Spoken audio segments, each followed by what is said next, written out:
Pasta తయారు చేయడానికి కావాల్సినవి పాస్తా, టమాటా, ఆనియన్, ఇంకా ఉల్లిపాయ. గ్యాస్ ఆన్ చేసి ఒక బౌల్లో వాటర్ పెట్టాలి. 1/2 స్పూన్ ఆయిల్ వేసుకోవాలి.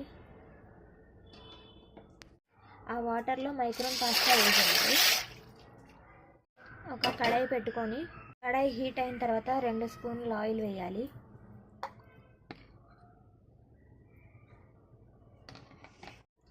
ముందుగా కట్ చేసి పెట్టుకున్న ఆనియన్స్ వేసుకోవాలి. ఉల్లిపాయలు కొంచెం ఫ్రై అయిన తర్వాత అల్లం వెల్లుల్లిపాయలు పేస్ట్ వేసుకోవాలి.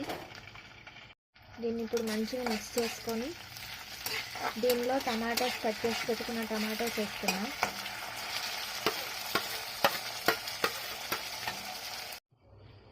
ఈ ఉడికిన పాస్తాని ఇలాగ వాటర్లోంచి సపరేట్ చేసుకోవాలి. ఒక 1/2 స్పూన్ ఉప్పు, 1 స్పూన్ కారం,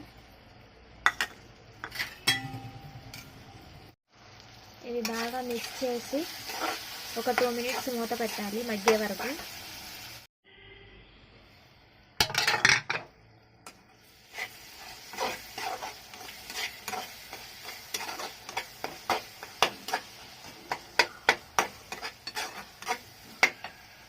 టమాటాలు మగ్గాయి.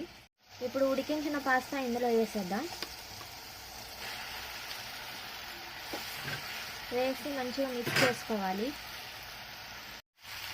బాగా మిక్స్ చేసిన తర్వాత దీనిలో మనం చూపించాం కదా ఎల్లిపాయలు, ఆ వెల్లుల్లి కట్ చేసుకొని ఉంచుకోవాలి సన్నగా, అది ఇందులో వేసేయాలి. ఈ వెల్లుల్లి వేయడం వల్ల మంచి టేస్ట్ వస్తుంది, మంచి స్మెల్ వస్తుంది, ఇంకా తినడానికి మస్తు ఉంటుంది. మా పిల్లలకైతే చాలా ఇష్టం. ఇది